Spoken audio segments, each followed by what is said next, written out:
I'm Claire Morgan, a dedicated police officer with years on the force, specializing in K-9 units. Today, I've got a story that's going to grip you from the start. It's about the day my own father kicked my loyal K-9 partner right in front of me and sneered, "Dogs and women are useless." But hold on, because just 2 minutes later, SWAT burst in and proved him so very wrong.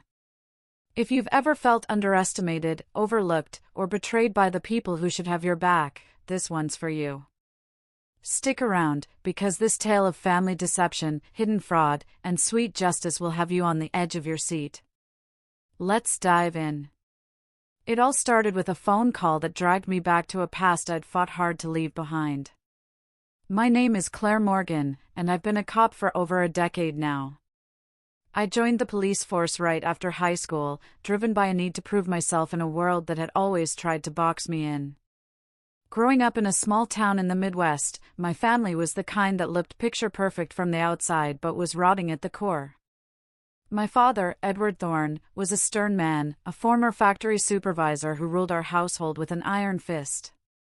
He doted on my two brothers, Marcus and Liam, taking them to baseball games, teaching them how to fix cars, and boasting about their every little achievement.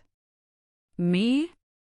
I was the afterthought, the daughter he handed off to my mother like an unwanted chore. My mother, Evelyn, was the soft spot in that harsh world. She taught me kindness, how to bake apple pies from scratch, and the importance of standing tall even when life knocks you down. But when I was just 12 years old, tragedy struck, or so I thought. Evelyn passed away suddenly from what the doctors called a heart condition. Looking back, there were whispers, inconsistencies in the story that I was too young to question. The funeral was quick, closed casket, and I remember Edward's face, not grief-stricken, but strangely composed, almost relieved. Even then, something gnawed at my gut, a shadow of doubt I couldn't articulate. After her death, the house turned into a silent battlefield. Edward barely acknowledged me. He didn't yell or hit, he just ignored me. And let me tell you, that silence cut deeper than any words could.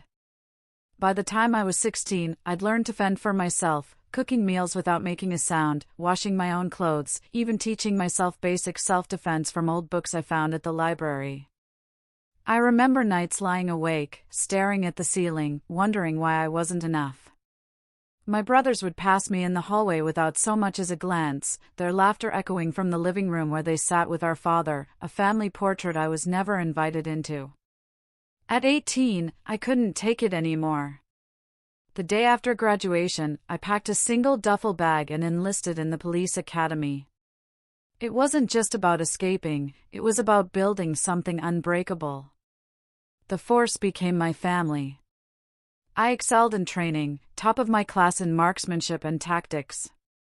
My instructors said I had a natural instinct, an ability to read situations before they unfolded. But it was during my first deployment overseas, part of a joint task force in a war-torn region, that I met the partner who would change everything. His name was Echo, a scrappy German shepherd mix with a coat as black as midnight and eyes that seemed to see right through you. Echo wasn't your typical K-9 recruit. He'd been passed over by other handlers because he spooked easily, engines revving, shadows flickering, you name it. But I saw potential in him, that raw instinct that couldn't be taught. We spent weeks together, just the two of us in the dusty training yard, building trust through patience and mutual respect. I'd sit with him for hours, letting him acclimate to my presence, my scent, my voice. Slowly, he came around. Our first real test came in a dusty outpost where tensions ran high. Echo and I were on patrol when he froze, hackles up, sniffing the air like he'd caught wind of death itself. I trusted him, dropping low as he led me to a hidden roadside device, a makeshift bomb wired to detonate on impact. My heart hammered as I called it in, watching the bomb squad carefully dismantle the explosive. If not for Echo, that convoy would have been history. From that day on, we were inseparable. He saved my life more times than I can count, and I saved his right back. There was the firefight in Kandahar where he dragged me behind cover when I took shrapnel to the leg. the hostage situation in Kabul where his bark alerted us to an ambush. We were two halves of the same coin. After my tour ended, I transitioned to domestic canine work back home, busting drug rings, tracking fugitives, and protecting communities. Echo was my shadow, my confidant, the one being who never judged or doubted me. Together, we'd taken down a major fentanyl operation, tracked a child abductor through 40 miles of wilderness, and earned 3 commendations. The badge meant something because Echo was by my side. Life moved on. I lost touch with Marcus and Liam over the years. Marcus had moved out west, slinging used cars in some desert town, always chasing the next big deal. His social media was full of flashy photos, luxury watches, expensive dinners, vague posts about closing deals. Liam, the younger one, dove into the tech world, starting what he called an innovative fintech venture, fancy words for something that smelled fishy even from afar. His LinkedIn profile was polished, professional, but there were gaps in his employment history that didn't add up. Edward stayed put in our old family home, a rambling 2-story on the edge of town, surrounded by overgrown fields and fading memories. We hadn't spoken in 6 long years. No birthday cards, no holiday calls. Just radio silence. I'd moved on, built a life that didn't include them. Or so I thought. Then, out of the blue, the phone rang. It was the local hospital. Edward had suffered a minor stroke, nothing life-threatening, but enough to shake things up. The nurse's voice was clinical, detached. "Are you Claire Thorne? Your father's been asking for family." I almost hung up. Almost. But then she added, "His sons are unreachable. You're the only contact we have." Marcus and Liam?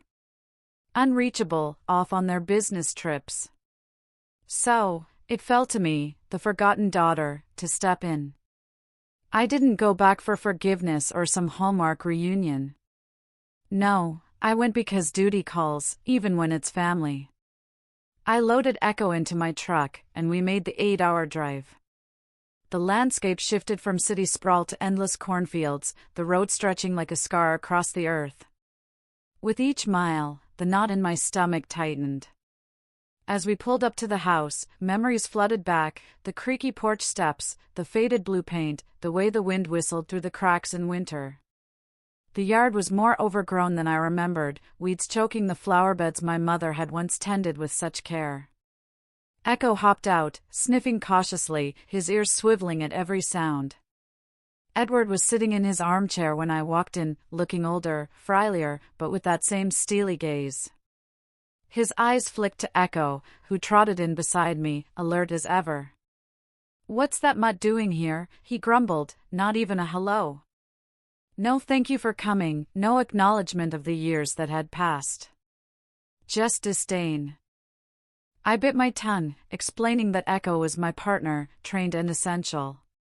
He just snorted. Dogs. Always more trouble than they're worth. The words hung in the air like a challenge. I could feel the old anger stirring, but I pushed it down. I wasn't here for a fight. Not yet. I settled in for what I thought would be a short stay, help with meds, groceries, paperwork. But right away, something felt off. Echo, usually calm in new spaces, was on edge. He'd sniff the baseboards obsessively, pause in doorways like he was mapping invisible threats, even bristle at stacks of mail on the kitchen table. His behavior was textbook for detecting contraband or hidden dangers. I'd seen it 100 times on the job. I'd chalked it up to the new environment at first. But as days turned to weeks, the red flags piled up. Edward's bank statements were missing pages. Voicemails from unknown numbers went unplayed. There were receipts for home improvements, heavy installations like a new safe, that a man recovering from a stroke couldn't have handled alone. And then there were the cash withdrawals from the family safe, amounts that didn't add up. Thousands of dollars, disappearing with no explanation.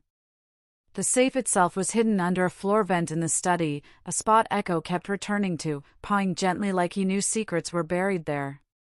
At first, I tried to dismiss it. Maybe Edward had legitimate expenses. Maybe I was seeing shadows where there were none. But my cop instincts were screaming. Something was very, very wrong.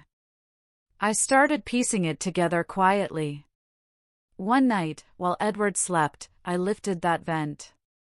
Inside was a digital lock. I cracked it with a code I'd guessed from old family dates, and a folder stuffed with documents. The handwriting on some forms looked off, too neat for Edward's shaky scrawl. It reminded me of Marcus's forgeries from our teen years, when he'd fake report cards to avoid Edward's wrath. My hands trembled as I flipped through the pages. Property deeds. Loan applications. Bank transfers. All bearing signatures that looked like mine but weren't.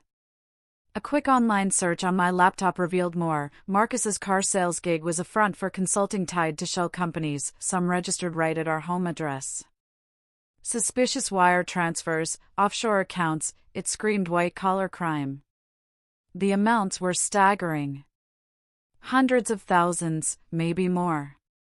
And my name was all over it. The realization hit me like a freight train. They'd been using me. My identity, my credit, my reputation. The daughter they'd ignored for years was now their perfect patsy. I was the ghost in their machine, the convenient scapegoat if everything went south. I confronted Edward subtly over breakfast one morning. "When's the last time you paid the mortgage, Dad?" I kept my voice casual, spreading jam on toast like we were discussing the weather. He stared at his coffee, muttering something about the boys handling it. His hands shook slightly, and not from the stroke. That sealed it. I reached out to an old contact from the force, Agent Patel from the Financial Crimes Unit. We'd worked a case together years back, busting a money laundering ring that stretched from Chicago to Miami. Patel was sharp, methodical, and most importantly, discreet. I asked for advice on submitting evidence without tipping my hand, especially when family was involved. "Claire," he said over the encrypted phone line, "if what you're telling me is true, you're sitting on a major fraud operation. But you need ironclad proof. Chain of custody, documentation, recordings. These guys will lawyer up fast." Patel was discreet, guiding me on what to gather: photos, audio clips, timelines. You can't just have suspicions. You need to catch them in the act. Get them talking. Get them on record. To build my case, I outfitted Echo's vest with a tiny motion-activated camera hidden in the fabric. It was a piece of tech we'd used on undercover ops, disguised as a simple K9 vest patch. It captured everything, subtle interactions that painted a damning picture. One clip showed Marcus slipping in unannounced late at night, handing Edward a thick envelope of cash. "Just tell her she doesn't live here full-time," Edward whispered, glancing toward the hallway where my room was. "She can't claim residency if questions come up." Another recording had Liam on a video call, his face illuminated by the blue glow of the computer screen. "Did you get her signature yet?" he asked. "We need it for the final transfer. Once that clears, we're golden." Behind him on the screen were forged signatures, digital scans that looked exactly like my handwriting. They were using the family assets, my mother's old inheritance, even my name on loans, to fund their schemes. I was the ghost in the machine, the absent daughter whose identity was perfect for fraud. Every loan, every credit line, every offshore account, my social security number was the key that unlocked it all. The rage that built inside me was cold, calculated. This wasn't the hot anger of a betrayed child. This was the fury of a cop who just uncovered a criminal conspiracy. And the criminals were my own blood. The tension built like a storm over the next few days. I whispered to Echo one evening as we sat on the porch, watching the sun dip below the horizon. "Tomorrow, we move. He tilted his head, those wise eyes understanding more than words could say. His tail gave a single, purposeful thump. Edward grew distant, making hushed calls late at night, chaining Echo outside for fresh air. Each time he did, I'd wait until he was asleep, then bring Echo back in, checking him over for any signs of harm. Marcus dropped by more often, smirking at my unstable cop life, always positioning himself between me and my dog. They'd huddle in the study, murmuring about structures and transfers. "She doesn't need the details," Marcus said once, loud enough for me to overhear. He wanted me to hear it. The taunt was deliberate.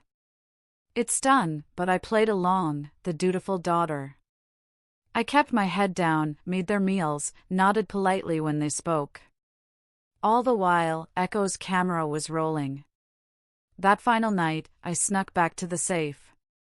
The folder was thicker now, forged signatures on property deeds in my name, loan approvals for vehicles I never owned, even a pending withdrawal of $150,000 routed through cryptic digital wallets with names like Evergreen Holdings and Cascade Investments. Bitcoin exchanges. Cryptocurrency transfers. They'd built an entire financial empire on my stolen identity. It hit me like a punch. They'd lured me back as bait. My arrival coincided with the biggest moves. They needed me there to verify things if questions arose. If investigators came knocking, they'd point to me. She was here. She had access. We trusted her with everything. The perfect frame job. I snapped photos of it all, backed up on a secure cloud drive Echo's camera had redundantly recorded. Then, I composed the email to Agent Patel. My hands were steady now, purpose driving every keystroke. "This is it," I wrote. "Family or not, justice calls." I attached screenshots, audio files, spreadsheets detailing every discrepancy, every fraudulent transaction, every forged signature. 47 pages of evidence. I hit send at 2:47 a.m. His response came 20 minutes later. "We're moving on this. Warrants will be ready by end of day. Stay safe, Morgan. And keep your head down." The climax came on a Tuesday evening. Edward announced a family dinner. Marcus and Liam were coming, the first time we'd all be under one roof in years. The invitation came with that same cold formality that had defined my childhood. No warmth, no genuine desire to reconnect. Just a summons. The air was thick with pretense as I stirred a pot of chili on the stove. Echo sat at my feet, ever vigilant. I'd already coordinated with Patel. The warrants were signed. SWAT was mobilized. Timing was everything now. I just had to keep them in the house long enough. Liam arrived first, eyeing Echo with disdain. "Still playing with pets, Claire? Real cops don't need props." His voice dripped with condescension. I smiled thinly. "Echo's more than a prop, he saved lives. Including mine," I thought. "More times than you'll ever know." Marcus laughed it off, but the mockery hung heavy. He was wearing a watch I didn't recognize, expensive looking. His shoes were Italian leather. For a used car salesman, he was doing remarkably well. "Good to see you, sis," he said, though his eyes told a different story. They were calculating, measuring, assessing threats. As we sat down to eat, the conversation turned scripted.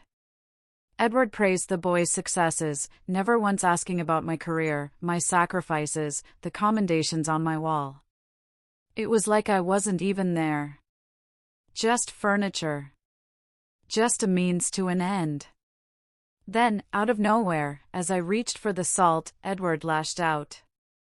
His foot shot under the table, connecting with Echo's ribs in a sickening thud. The sound was sharp, brutal. Echo yelped softly but held his ground, his training overriding the instinct to defend himself. Edward leaned back, sneering, "Dogs and women, useless." You feed 'em, and they think they matter. The words echoed in my head, a lifetime of dismissal boiled down to one cruel moment. Every ignored birthday. Every achievement celebrated for my brothers but not for me. Every silent dinner. Every time I tried to earn his approval and come up empty. It all crystallized in that one sentence. My blood boiled, fists clenching under the table. But I didn't react. Instead, I met Echo's eyes and gave a subtle nod. He slipped away quietly toward the study, as trained. His limp was barely noticeable, but I saw it. Rage turned to ice in my veins. The brothers chuckled nervously, but I could see the cracks forming in their facade. "What's the mutt up to?" Liam asked, his voice pitched higher than normal. "Nervous." I shrugged, taking a deliberate bite of bread. Probably just stretching. In truth, Echo was positioned by the safe, a signal we'd rehearsed. He was also now in the room where SWAT would breach. Exactly where he needed to be, away from the danger zone. The dinner dragged on, small talk masking the undercurrent of deceit. Finally, Marcus brought up the real agenda, Dad's updating his power of attorney. "Needs your sign-off, sis." His tone was too casual, rehearsed. This was the moment they'd been building toward. I nodded calmly. "Fine, but let's review it now." In the study. I stood, wiping my hands on a napkin. My service weapon was holstered at my hip, hidden under my jacket. Just in case. We moved to the study, the air growing tense with each step. Edward unlocked the safe, pulling out the folder with those trembling hands. But I'd swapped it earlier that day, replaced their forgeries with a single sheet in my handwriting, listing every crime, every transaction, with timestamps and evidence references. A complete indictment, signed and dated. Marcus's face drained of color as he read it. The transformation was instant, confusion to comprehension to pure panic. "What the hell is this?" His voice cracked. He lunged toward me, grabbing for the paper, his fingers like claws. Echo was faster. With a low growl that rumbled from deep in his chest, he positioned himself between us, pinning Marcus to the floor without a single bite, just sheer presence and training. His teeth were bared now, and Marcus froze, terror replacing that cocky smirk. "Down, boy," I commanded softly. Echo backed off just enough, but his eyes never left Marcus. The message was clear: try that again, and teeth will be involved. Edward stammered, his face purple with rage or fear, I couldn't tell which. Liam bolted for the door, his chair clattering backward. I whistled sharply, a prearranged signal. 3 short bursts. The sound cut through the chaos like a blade. 2 minutes later, exactly 2 minutes, the world exploded into action. The front window shattered in a cascade of glass as SWAT breached the house. Black-clad officers poured in, boots thundering on hardwood, voices barking commands, "Police.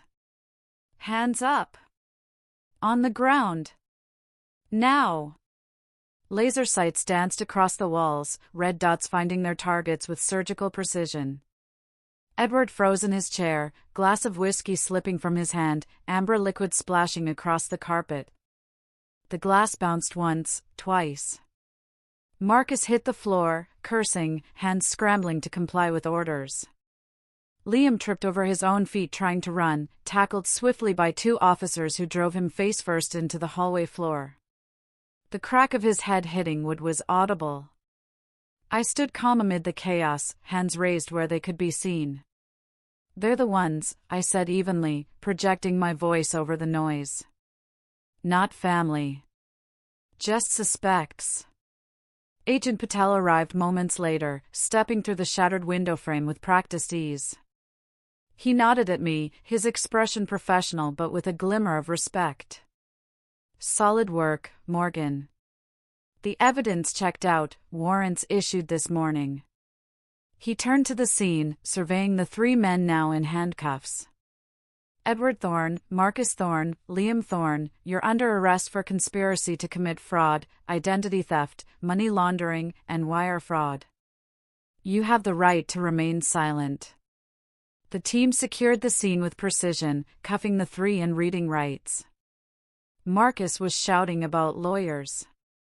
Liam was crying. Edward just stared at me, and for the first time in my life, I saw something in his eyes I'd never seen before: fear. Not of the cops. Of me. Echo sat by my side, tail wagging faintly, as if to say, "We did it." I reached down, running my fingers through his fur, feeling for the spot where Edward had kicked him. He'd be sore tomorrow, but he was okay. We both were. In the aftermath, the house fell silent for the first time in years. Crime scene techs moved through, photographing, cataloging, seizing evidence. I gave my statement 3 times, each one consistent, detailed, damning. I sat on the porch with Echo, watching the stars emerge through the clearing smoke. We crashed at a motel that night, neutral ground. The sheets were scratchy, the mattress lumpy, but I slept better than I had in weeks. Echo curled up at the foot of the bed, and I listened to his steady breathing until I drifted off. The next day at the precinct, Patel filled me an over-bitter coffee in a fluorescent-lit conference room. The charges stuck: fraud, identity theft, money laundering, wire fraud across state lines. They wouldn't contest, the evidence was ironclad. Marcus and Liam's lawyers were already negotiating plea deals. Edward's attorney was arguing health issues for a reduced sentence. I declined victim services. "I've got my partner," I said, ruffling Echo's ears. He leaned into my touch, that unconditional trust flowing both ways. Then, the twist that nearly broke me. My phone buzzed 3 days later with a private number, international code, somewhere in Central America.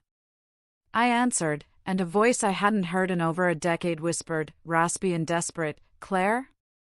It's Mom. They drugged me, faked it all. I've been hiding, afraid. I can explain. Evelyn. Alive." The word should have been a miracle, but they landed like stones. But the pieces clicked too perfectly. She'd been in on it from the beginning, hiding abroad, siphoning funds while playing the ghost.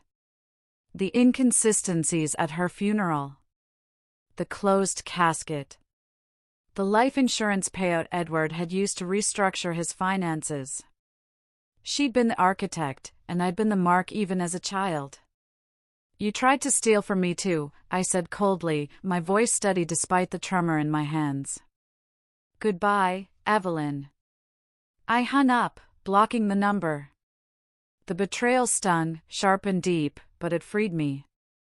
The last chain snapped. I wasn't Claire Thorne anymore. I was Claire Morgan, and that was enough. I carved our initials, CM&E, into an old fence post from my childhood haunts, a quiet ritual of closure. The wood was weathered, scarred by time and storms, but it held. Just like we did. My victim impact statement was simple: they never saw me as worthy of fear. That was their mistake. I read it in court, my voice clear, unwavering. Edward stared at the floor. Marcus and Liam couldn't meet my eyes. The house sold fast, proceeds going to restitution for the victims of their fraud. There were dozens, people they'd scammed out of their savings, their futures. Marcus got probation and fines, 15 years of supervised release. Liam, rehab and community service, the judge noting his relative youth and lack of priors. Edward, a light sentence due to health, now volunteering at a senior center under supervision, likely spending his remaining years behind a desk checking people in for bingo. I took a new role in Civil Enforcement K9, unofficially dropping the Thorne name. My sergeant didn't ask questions when I submitted the paperwork. "You earned it, Morgan," was all he said. I keep a small, chipped porcelain dog figurine from my mom's collection, a reminder that some things don't matter, but loyalty does. It sits on my desk at the precinct, a silent guardian of the truth. A photo arrived once, anonymous, slipped under my apartment door, Liam stacking shelves at a grocery store, captioned "Not tech anymore." His face was tired, older. I studied it for a long moment, felt nothing. No satisfaction, no vindication. Just the cold reality of consequences. I didn't respond. I burned it in the kitchen sink and washed the ashes down the drain. Peace came in the quiet moments, walks with Echo through the city park at dawn, serving the badge without the weight of family chains.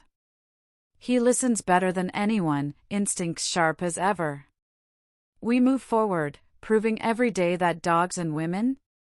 We're anything but useless.